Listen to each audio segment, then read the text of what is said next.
Olá, amigos, mais uma vez estamos juntos. Que bom que você continua conosco aqui, acompanhando o estudo da lição. Começando a semana de trabalho para muitos, a não ser que, assim como eu, você esteja de férias, mas começando também o estudo da Palavra de Deus. Hoje o tema da lição nos trouxe o título Alegrando-se com Júbilo. E ao estudar essa lição, eu não pude deixar de lembrar de uma história muito importante da Bíblia. Na verdade, algumas parábolas contadas por Jesus muito importante.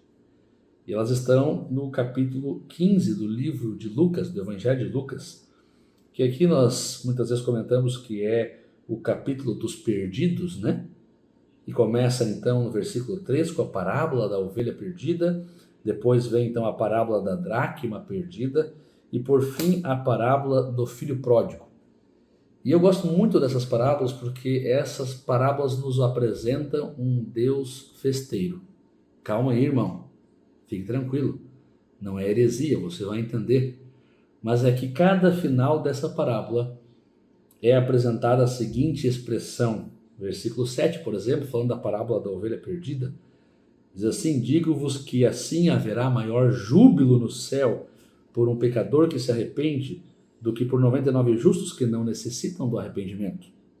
Na parábola da dracma termina da mesma forma, e eu vos afirmo de que igual modo haverá júbilo diante dos anjos de Deus por um pecador que se arrepende. E na parábola do filho pródigo, no verso 23, está dizendo assim: o pai, a figura do pai aqui é a representação de Deus, Deus o Pai, e diz assim: trazei-me também, matai um novilho cevado, comamos e regozijemo-nos, porque este meu filho estava morto e reviveu, estava perdido e foi achado. E começaram então a regozijar-se. A Bíblia apresenta que Deus tem uma alegria extrema. Esse é o significado da palavra júbilo.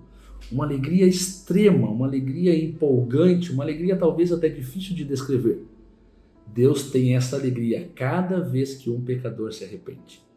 Quando nós olhamos para essa parábola, nós vemos um outro detalhe importante. Nós vemos a atuação desse Deus para salvar talvez um único pecador, se esse fosse o caso. Quando nós olhamos para a parábola da ovelha perdida, nós vemos aqui a figura de Cristo, porque o texto diz que o pastor ele deixou 99 ovelhas que não precisam de arrependimento.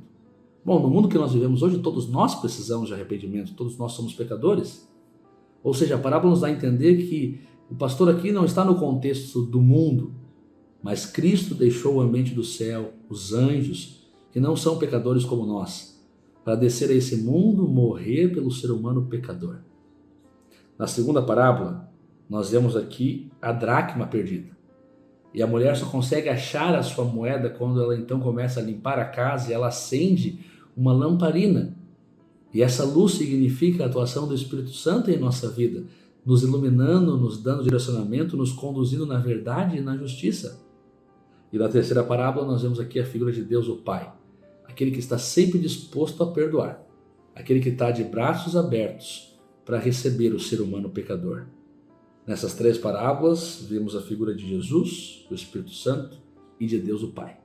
E eles se alegram de forma extrema cada vez que um pecador se arrepende. Devemos nos alegrar por isso também, porque fomos alcançados por essa graça. Mas também devemos agir assim para com outras pessoas que também precisam alcançar a graça de Cristo. Que possamos nos alegrar com a justiça de Cristo, com a salvação e com a atuação de Deus para conosco, nós que somos pecadores e precisamos da sua graça.